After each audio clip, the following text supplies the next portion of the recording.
Hello once again, Lucas Kitchen here, and I'm just here to ramble today. I'm your rambling friend, as I started to call it. I want to talk about a few things, but really my main goal is just to keep you company for a little while you work or mow your yard or shear the sheep. If you happen to, I don't know, maybe you have sheep and they need to be sheared. I assume that still happens somewhere in the world today. So let's take a look at today's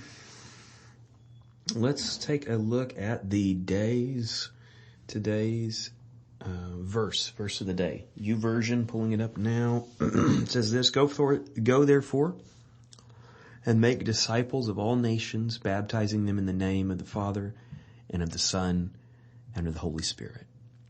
You know, I heard a person, that's Matthew 28:19. I heard a person say once that this verse, the way that the language is constructed, is it can mean that he's telling them to go, but it also could mean that it could mean basically like as you go. Like it's the assumption that you're going to be going somewhere, and the places that you go, make disciples. It makes me think of that Dr. Seuss book called The Places You'll Go. And maybe there could be like a Dr. Seuss version of the Great Commission here, where it's like, the places, wherever it is that you're already going, make disciples there. Coffee break. I have iced coffee today. It brings up the question, what does it mean to make a disciple? I don't think it means force somebody, right? Like if you're a metal worker, you forge metal and you force the metal to be a certain thing, but that's not how people work. Making disciples is a process of inviting someone ever deeper into a stronger relationship with the Lord, I guess would be one way to say it. Discipleship in Greek, mathetes, I'm not sure of the pronunciation, but it's something like that, means just student, and so there's some debate on, are you making them a student of Jesus or are you making them a student of you? And I would say, well, kind of both in a way. In a sense, it's like the ultimate foundation is that they'd be a student of Christ. For a time, they might be a student of mine, but most people don't have the same disciple maker their whole life. They don't have the same mentor their whole life. And so a student relationship that you have with someone that you're discipling might be temporary, and you might pass them on to someone else when they move to a different church or a different location or something. But in the long run, they are always a disciple of Christ, so they're,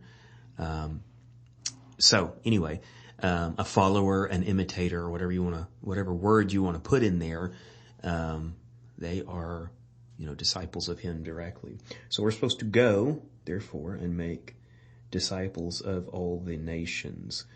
My daughter, who is in, she's in, fifth grade, and she had a boy in her class. She was telling me this just yesterday. She had a boy in her class who the conversation started by, she said something about Adam and Eve, and I can't remember exactly what it was, but she mentioned something about Adam and Eve, and a classmate said, "Who's that?" And she was like, "Well, Adam and Eve from the Bible." And he's like, I don't know what that is. And she said, "Are you a Christian?" And he said, "What does that mean?" And he had never heard, apparently, not only the gospel, but just any of it, And so, we have this box of little New Testaments. They're not the Gideon ones, but they're, golly, who put those out? I can't remember who put them out. I should look that up. But they'll send you a box, and you can make a donation, but they will send you a box free and for you to give away, So we have a box of those, and so she grabbed one of those, and today she was going to take that Bible and give it to her friend, and she started to say, what I'll tell him is, I'll give you this if you read it. And I said, I don't know you have to do that. I think you can just tell him that you'd like him to read it and give it to him one way or another. It's a free gift, and then you could kind of, et cetera, et cetera. And so I was talking to her this morning on the way to school and kind of talking to her about sharing the gospel and how simple it can be. And so anyway, it'll be interesting to see if she goes and does that today. So we had the kids at the public school here for a number of years, but just recently we've moved them over to what's called a university academy. It is, I'm not real clear on whether we're even like to call it public school. I guess it's public school, sort of, but it's associated with with a university that's here in town.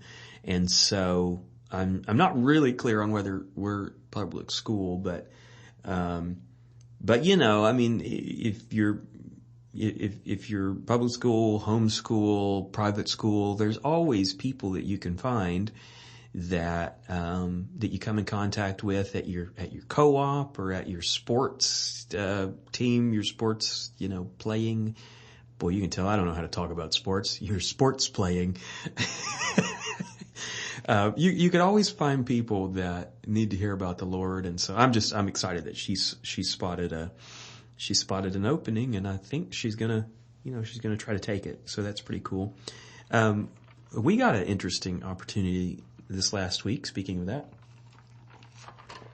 we have a guy in our church. We have a small church that was a living room church not long ago, just meeting in our living room and my sister-in-law's living room and my friends, the Go Forth's living room, and we kind of bounce around. But we this year we're renting a place now, and it's still growing, and so we're kind of looking for another spot. I think we've found a possible spot that I think is going to work. But anyway, that's not the point of the story. We have a guy in our church that connected us with this organization in town, which I can't remember the name of it, but basically what they do is they are connected. They're in. I think it's kind of led by a pastor of this church that's in town called Hope Fellowship Baptist or Bible or something. I'm not sure. But Hope Fellowship's pastor will apparently call the city. I'm a little hazy on the details here, but this is my understanding. He'll call the city, and they have a list of people who are going to be fined by the city because their yard is just a wreck and like even kind of dangerous, And so like if you let your yard get out of control, if you don't mow your yard, the city probably won't make a big deal of it. Your HOA, if you have one, might, but if you're not in an HOA, the city won't make a big deal of it if it's not mowed. But it can get so overgrown that and it can get trees down and stuff where it's like the city will intervene and they'll say, we're going to fine you, give you tickets if you don't get this fixed. And so this pastor, I guess it was his idea that there's an opportunity there. There's a really clear need, and it's kind of a low level of awkwardness because you're in somebody's yard. You're not like in their house. You're not up all in their business. You're just, and so the homeowner doesn't even have to be there. And so, and a lot of times they are there, I think, but they don't even have to be there. You can go and do something great for them, and they know that it's done by a church group. And so anyway, a guy at our church got connected, knew that pastor, and got us connected with it, and a few of us from the church went out and did that. And it was super cool. I'm not primarily the helps and service guy, I'm the talk to people guy. But what I realized is you go and do a service project like that.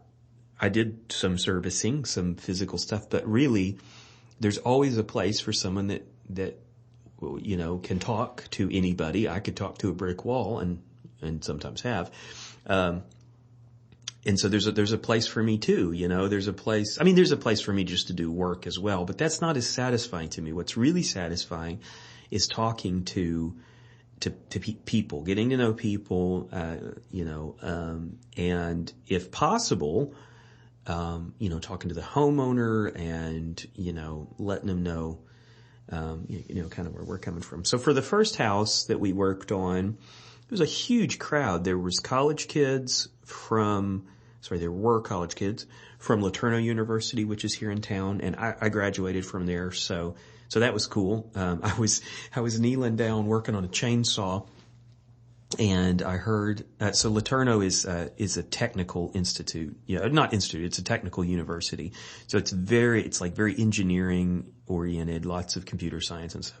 So I was kneeling down working on the chainsaw, and, cause I had thrown the blade, of course, and, I was resetting the blade, and I heard near me this voice that said, this service project with all of these people is sort of like distributive processing, where you have multi-threaded processors, and he just went into like making an analogy, a computer science analogy out of how people were working together in the yard. And I looked up and said, that sounds like LeTourneau. Are you guys LeTourneau? And they were like, yeah, we're from LeTourneau.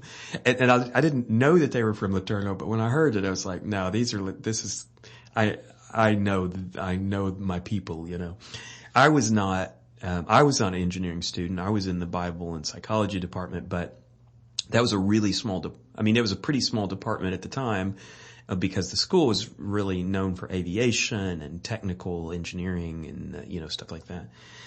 So anyway, so that was cool. Get to work with them. Got to see one of my old professors, that is the campus pastor now, Pat Mays, which was cool. So anyway, we did that. And then after that, we stood around and talked for like an hour, just hanging out, after the job was done. And then I got a text that another guy from our church had been sent to another house, a different house. And I didn't know that. I was like, oh, there's other houses. And so I got the address and I went over there. And, and this house was a little bit more, it was a little bit more, in need of some work. There was a tree down, and, I could see why the city was saying they need to do a little work. So, but by the time I got there, most of the work was done. My buddy Billy has a sawmill and some equipment. And so he had a big telehandler there. And so that made quick work of the tree that was down. But like hanging around was the homeowner. This guy named Brian. He was about my age, but he had some pretty bad luck. I didn't hear exactly what caused this, but he said he had screws in his knees and his legs and plates in his whatever. I mean, just like, medical talk for not able to ambulate well around the yard. And so, and he even said, I used to be able to do this kind of thing, but I can't work in the yard like I used to, And so he was pretty friendly and hanging around. And so when we were getting close to being done with the work, we circled up. We said, hey, let's pray. We'll pray with Brian. And so, one of the guys, a guy named Steve that I met there, who was from the other church, he asked Brian, is there anything we can pray for you for? And so then we circled up and we prayed with him. But then he was happy to just kind of stand around and socialize a little bit. And so I leaned over to Billy and said, hey, I bet we could share the gospel with that guy. Cause I was like, he's friendly and he's willing to talk. And so we started to, engage with him. And Billy's really good at this kind of thing. He's really comfortable with, I've never seen him intimidated by anybody. He's just I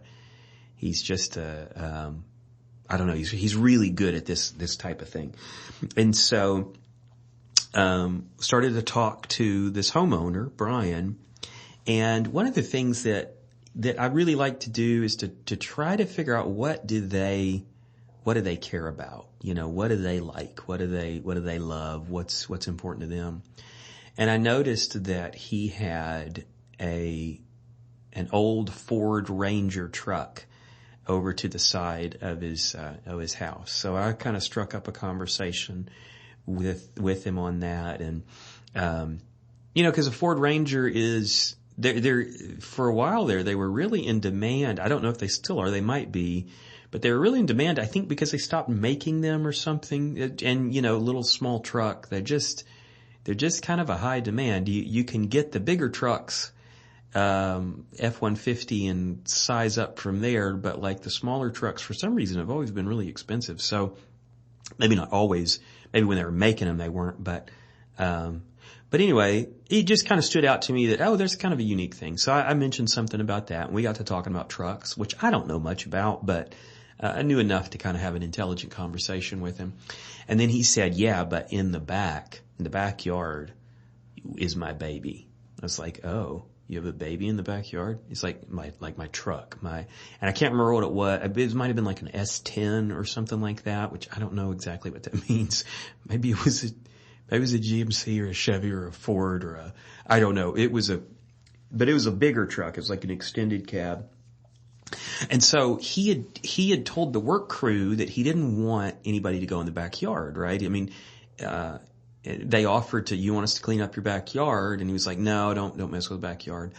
And so I kind of had that bouncing around, like there's something back there that he doesn't want people to see. And so, but when he said he had his truck back there, I said, can I see it? And part of that was like, I wanted to have a connection with him. And I thought, him letting me into the backyard, which he didn't want anybody else back there, him letting me into the backyard would kind of let me know if we were making a connection. And that sounds really strategic. It wasn't really quite that strategic, but like innately I was thinking like I need to have some connection with this guy, if I want to share the gospel effectively with him. And so yeah, he said, yeah, come on back. And so we went back in the backyard, and I saw why he didn't want people back. It was just a mess. It was no big deal. It was just kind of a mess, and so, I think maybe he was feeling a little self-conscious about how messy it was or something. And his truck was back there just like, flat tires, but he had tires he was going to put on it, and had a plan, but it looked like it hadn't run in a long time. But he had these massive exhaust pipes on it, and he said it is so incredibly loud because he didn't go to the standard muffler shop. He hired, I think he said like Javier or something. He hired some guy to put on, and I don't know muffler terms very well. I think he said something about, what was it? I can't remember now, but just basically right out of the exhaust manifold, those exhaust pipes come. He said Javier cut or whatever the guy's name was, he cut the catalytic converter out, he cut out the emissions control system, and he just put these pipes straight on to the engine. And so it is insanely loud. And it also wouldn't pass inspection. And I think that may be why it wound up in the backyard, because he couldn't get it past inspection. By the way, in Texas, for those of you that aren't in Texas, Texas has passed, and maybe some other states too, Texas has passed a law now that you don't have to have a car inspection anymore. A policeman can stop you if they think your car is going to kill somebody or if it's dangerous, but apparently you don't have to have an inspection anymore. So there I am with Brian. We're in the backyard and we're talking about his truck, and I'm doing my best to sound intelligent enough about trucks, which it isn't all that hard. In Texas, you just hear lots of terms, and so we talked for a while. And then we came back around to the front, and I started asking him questions about, his life and where he was coming from, which, by the way, if you're wanting to like share the gospel with somebody, it's really pretty important, if you want it to be effective, to show them some interest, to to show them that you care about who they are and where they're coming from. And I was amazed by his stories. He was actually a really good storyteller. He had this one story that he was in a wreck when he was a teenager. I don't know if he was 17 or something like that. And, he was in this wreck. He rolled his truck and should have been dead. I mean, the way it sounded, just should have been dead. He had a big speaker box behind his seat or whatever. And he rolled his truck and kind of, went unconscious for a minute. And then a blonde man, and he emphasized blonde man, very blonde man, came to the window as he was kind of coming to and said something like, "I can't believe you survived that." And that blonde man and another man, I don't remember if the other man was blonde or not, but the other man pulled him out of his truck and went and his speaker box had been thrown. In the 90s, we had big speakers in the backs of our cars, right? So, his speaker box had been thrown through the windshield or something like that and was like 20, 30 feet away. So the second man went and grabbed the speaker box and drug it over, and the first man sat him down on the speaker box and was kind of talking to him there for a minute. And then suddenly there was a police officer sitting next to him. And Brian said, "Where did those two guys go?" Because they were gone. The blonde guys were just gone. It was like he just kind of blanked for a second. And then he realized there's a police officer sitting next to me on the speaker box and the blonde guys are gone. And the police officer said, he said, I'm off duty. He was off duty and was headed home. So he's still in uniform, but he's off duty.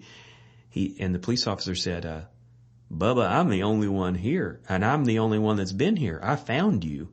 And when I walked up, you were sitting on this speaker box." And he was like, "Whoa." And so, that was years ago, but his take on it was that he thinks he saw angels. I don't know what to think about it. I don't know if he was hallucinating. I don't know. But I mean, it just was super weird, but you could tell the guy was a great storyteller, because here I am retelling his story, He also had a number of stories. So that was that story, by the way. I mean, that was it. It was just like, what was that about? What happened? And so, after he said that, I kind of used that to say, well, I guess God had a plan for you. That wasn't your time, or, something like that. And then he went into stories about foster care. His dad was in the military and was at Barksfield Air Force Base, I think, for a long time, and other places too, some in California. But for whatever reason, his parents got passionate about fostering kids. And so he said in a period of like 10 to 15 years, they fostered 120 kids. And some of the stories that he told about fostering were amazing. There was one story of a little girl who I think he said she had multiple sclerosis or something like that. It's just one of those things that you just don't get better from. I can't remember if that was it or something else. But anyway, there's just all kinds of trouble, medical trouble with her. And he said it's after having her for a year, they took her to the doctor and it was gone.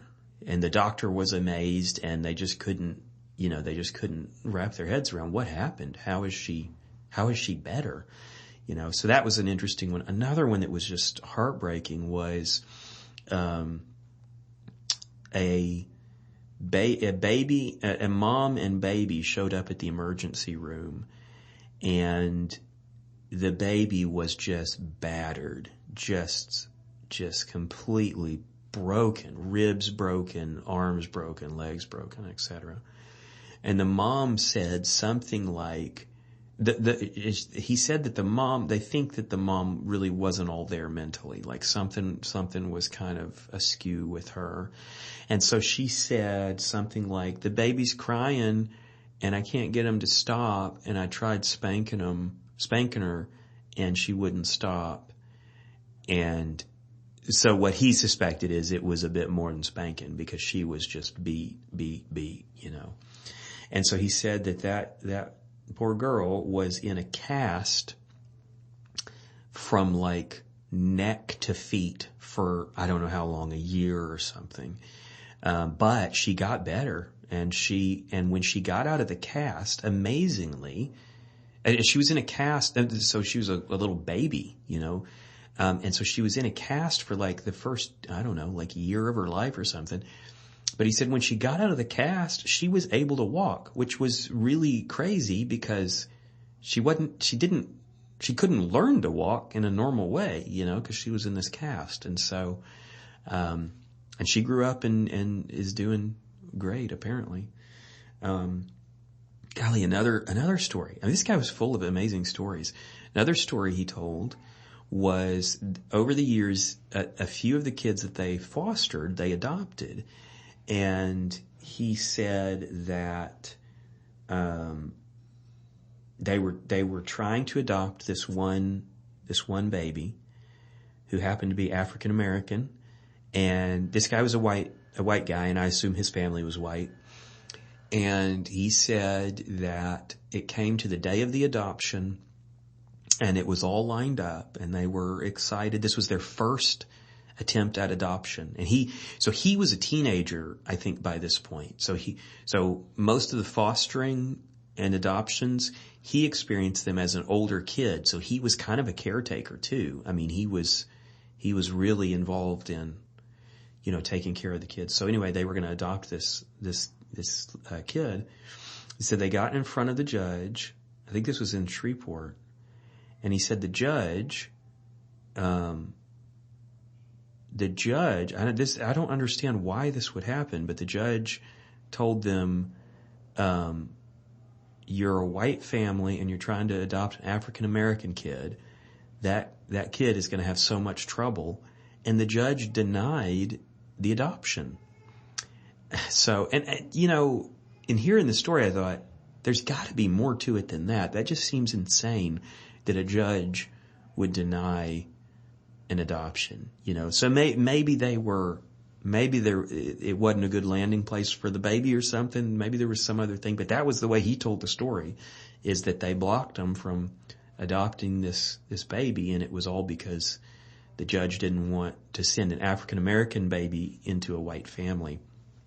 So I don't know what to think of that. So anyway, man, I've done like 30 minutes on this guy. He was very interesting. So we just talked and talked and talked. I mean, it was a neat thing. And we had a lot of shared references since we're about the same age. He's 2 years older than me, but like we grew up in the same, you know, in the same time. And so a lot of, I don't know, common ground, I guess you'd say.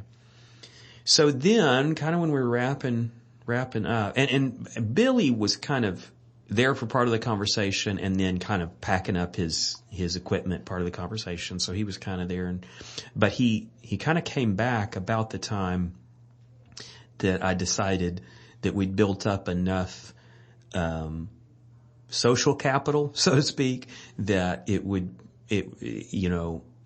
that sharing the gospel with him might be effective.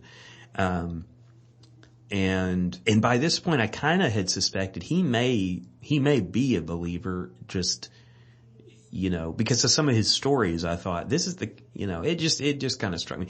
But anyway, it just was really natural. Sometimes I would feel nervous about something like this, but with him, because we had worked in his yard, what I said was basically, hey, when we do this type of thing, I was talking like we'd done it a lot. It was our first time, but you know, this is going to be the tradition as far as I'm concerned. I said, hey, when we do this kind of thing, we like to at least read a verse with the homeowner. Is that okay if we read a verse? And he was like, yeah, of course. And so, I pulled out John 3:16. I read it. For God so loved the world that he gave his only begotten son, that whoever believes in him will not perish but have eternal life. And then I just gave a really simple gospel presentation, talked about the gift of eternal life and talked about belief and faith, and belief and faith, are the same thing, of course, but it was just real short, but it was really natural because we had talked a lot, and he said, he just agreed. He just said, yep, I grew up Baptist, and so that's really familiar to me, and that was about it, And he didn't, I didn't pressure him to, walk the sidewalk and, rededicate his life or anything. What I figured is, if you do something, I talked about this a little bit yesterday, if you do something nice for people, for someone, but you don't associate that kindness with the love of Jesus, then it might be a little bit of a missed opportunity, although the Lord can still use it, of course. But if you have the opportunity, if you do something nice for somebody and you have the opportunity to at least let them know that we're doing this out of a love for Jesus, or we're doing this because we think this is what the Lord would do if he were here, whatever phrase you want to use. I think it really improves the value of that thing, because then you're giving credit, you're passing the credit on to the Lord, And I think that's just it's a really special thing. And so there we were on his sidewalk sharing the gospel with him. And it was really simple, And I know a lot of people get, a lot of people feel guilty for not sharing the gospel with strangers. But, by the time I did, I didn't feel like he was a stranger. I'd spent 15, 20, 30 minutes with, I don't know how long, maybe 30 minutes. And so it didn't feel like we were strangers anymore. And so I think, except in extreme cases where like your jet plane is going down and you got 10 seconds before you're dead, I don't think you ever share the gospel with a stranger. I think you try to, you want to make them a friend first, Now, I mean, there are probably cases where you can just share the gospel with it's not what I'm good at. I'll say it that way. I don't think I'm all that effective with strangers, but I'm pretty good in conversation, and I can usually make a connection with people within a few minutes, and then they don't feel like strangers, But I'll tell you somebody that does seem to be good at sharing the gospel with strangers is my new friend Clint. I met him just recently. Here's another interesting story. So, we did a men's hiking trip recently in Georgia. We've done this a few years. I think we'll do it somewhere different next year, but, we did this hiking trip, and, there was a guy coming that I hadn't met before. He was a friend of, the guy that organizes it. And this guy's name was Clint, and, Clint sent us an email before he came, and he said, I have a goal of sharing, I think he said something like 50 gospel tracts in the airport, on the way in. And he was actually driving in, I think, but he was going to pick up some of the other guys from the airport just as kind of a favor. And he thought, I'll take that opportunity to, to pass out tracts. And so I thought, oh, well, that'll be interesting. Cause, I don't really do that. I never do that. I think I would say that. I never do that. I mean, we make tracts, and we use them sometimes for various things, but I'm not the pass out tracts to strangers kind of guy, So anyway, Clint came and he picked up a couple of the guys, and, coffee break here. Actually, on the way in, I think he just picked up one guy, a guy named Sam. And, so he went, I guess he parked and he sets a timer for himself. And, I think he set like 30 minutes, and he came into the airport, and so it's not just simply passing out tracts. He's got a method that he follows that is pretty interesting. And I didn't see it in action because he didn't pick me up, but we talked about it a fair amount. And Sam saw it. And then also, another friend, Gabriel, and his son, were on the trip, and this guy, Clint, took them to the airport on the way out of town, and they got to see him do it. And so I kind of heard from 3 different people. So what he'll do is he usually, when he's trying to connect with people and make a contact, to give them a tract or a gospel bracelet or something like that, he will generally look to talk to employees if it's like the airport. And he said that's valuable because, partially because they're kind of a captive audience, but they're also being paid to do customer service in some way, whether that's a custodian or someone working at the restaurant or whatever, at a restaurant. They're being paid to be in some type of service to customers. And so they're already kind of in that mode of like, I need to be kind and I need to listen to what people have to say. And so he'll come in, and usually he'll find he'll pick somebody out, and then he'll find something to comment about. Like, Gabriel said he commented about a lady's necklace or something like, I don't remember if I think it was a necklace. And he said he'll walk up and was just like, hey, it's a beautiful necklace. It's, really nice. And then from there, build a conversation, generally a short conversation.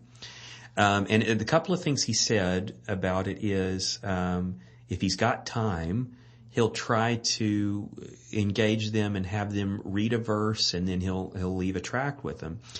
And in talking to him, like he didn't like immediately come across as the kind of person that's going to get up in front of a big crowd and, and just share. He said he really is kind of nervous, but about this sort of thing, but he's realized a way of rethinking the whole thing that has made him able to do it. And it had to do with, he used this term, minimal viable product. And I am not actually sure what he meant by that part of it. I understood the other part, but let me look that up while I'm thinking about it, and see what that generally means in business terms. Because his uncle, I think, or someone in his family was like a business motivational speaker or something like that, and had kind of these teachings about this. Or some other person who was at a conference. I don't know. I can't remember exactly, but minimal viable product. What is that? We'll see what that is. MVP is the simplest version of a product that you can release to the market to test your idea. It has just enough core features to solve the main problem for early adopters without spending time and resources building extra functionality. Wow, that is actually really valuable, because in the app that I've been building, that's exactly what I was thinking, is I need to be careful about trying to add all these extra features that aren't the main purpose. Wizard of Oz, MVP product looks automated, but people handle things manually. What are we talking about here? I don't know. There's a big article here. Imagine you want to build a ride-sharing app. A full product may include driver ratings, payment systems, advanced GPS, promotions, etc. An MVP might just let users request a ride and pay cash to the driver. That's enough to test if people want the service. Got it. Okay. So he took that idea, which is like a business idea, and he applied it to sharing the gospel. And I don't know, it really unlocked it for him. He was really nervous about it apparently, and it was just like out of his comfort zone. But then he started thinking about this idea of minimal viable product and what the, and how, and started to think of like a rejection as actually kind of like a beta test for figuring out how do you put a track in someone's hand and they take it, and then you're done, and so rather than thinking of it like he has to have this fully efficient, fully featured presentation, he started to think about it like each attempt is data collected. It's information gathered. And if 10 people in a row won't take the track he's trying to hand to him, then that's telling him something about his process. So he started to think, and I think he's in accounting, and so this really fits his data and information and stuff like that. And so he started to think of it like, like an experiment, and each interaction is, getting information, and he's apparently gotten enough information to be pretty good at it from what the guys said. They said that he really has a knack for it. He's able to get he's able to have a meaningful conversation with somebody in a pretty short amount of time. He's able to put a track in their hands.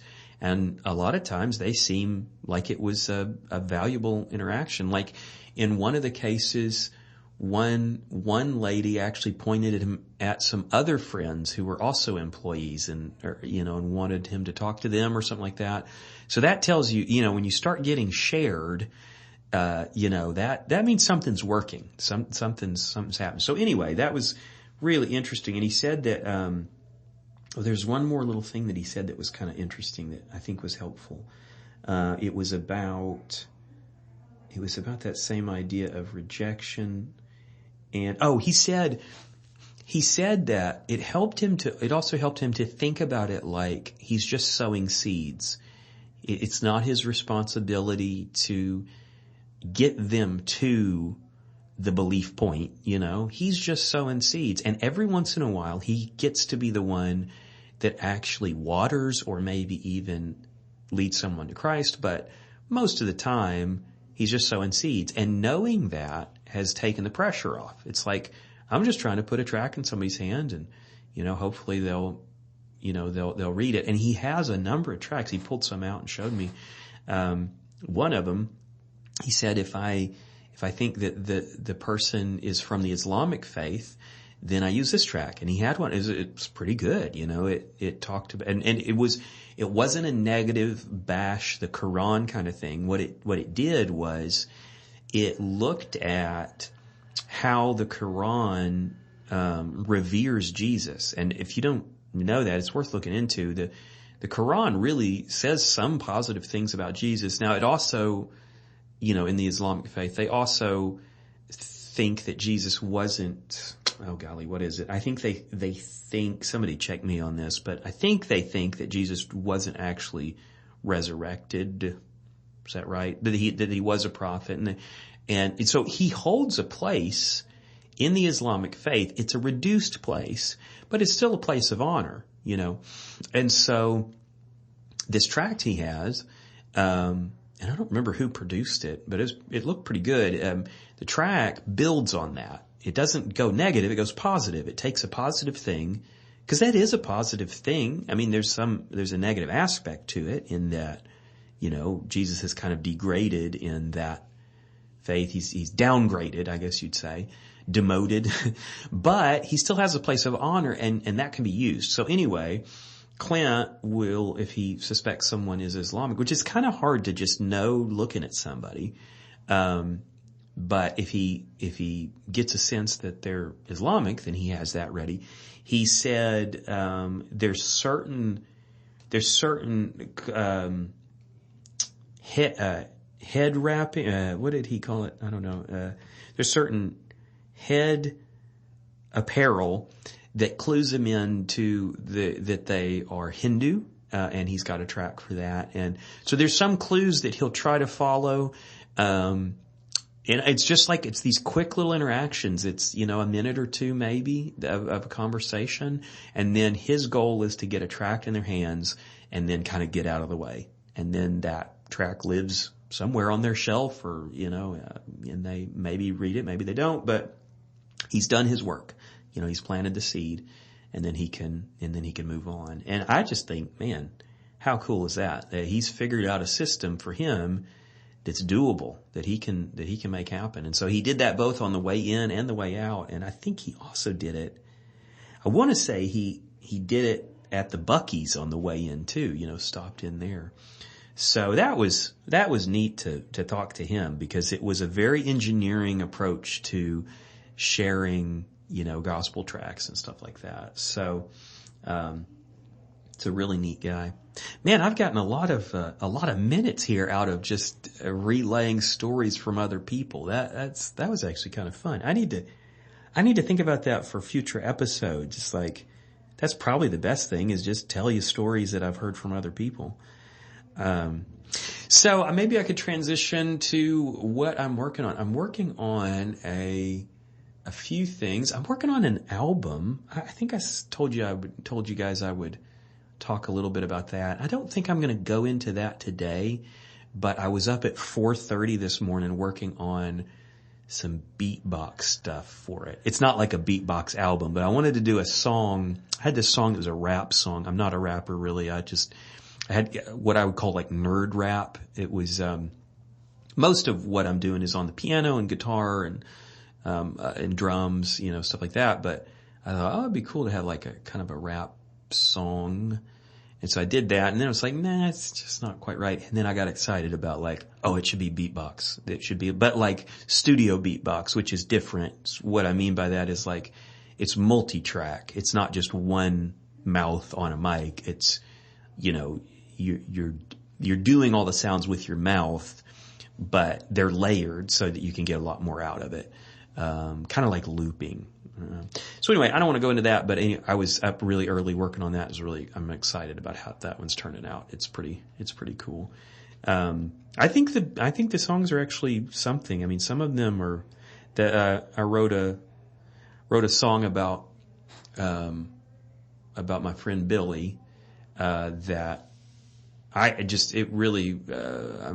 cried while I was writing it. His story is, pretty incredible, but we'll talk about that on another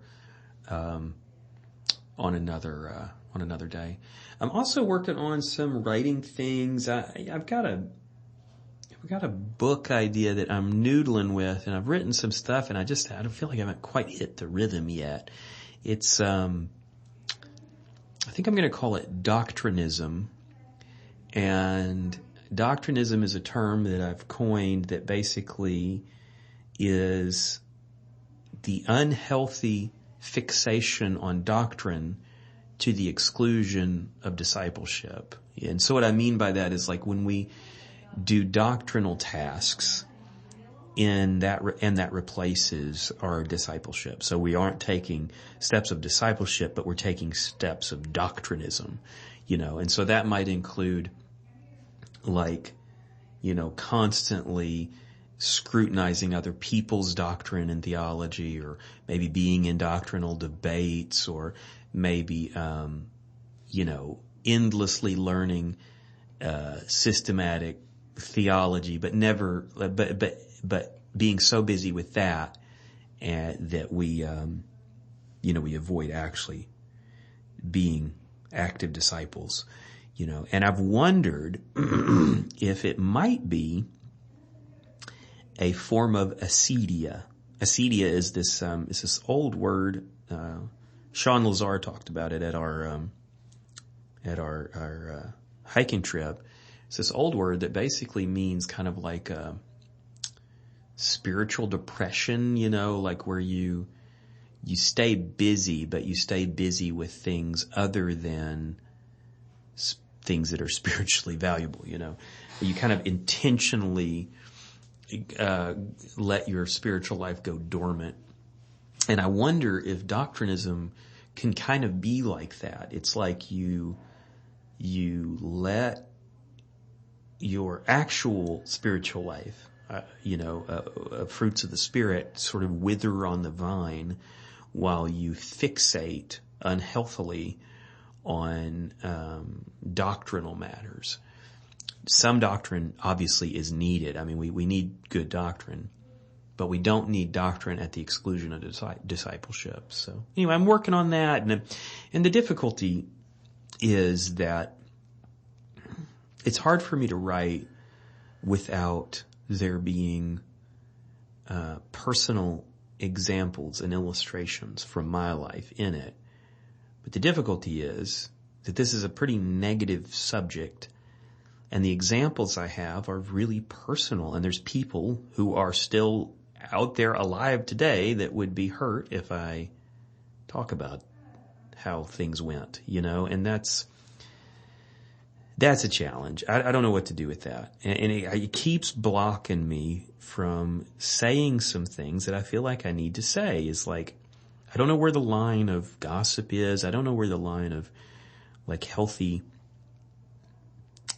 I don't know. It's like, I know we need to talk about this stuff, and my method for talking about things is to talk about my experience, and so I don't know. I'm wrestling with that. I don't want to hurt anybody, and I don't want to ruffle feathers, so to speak.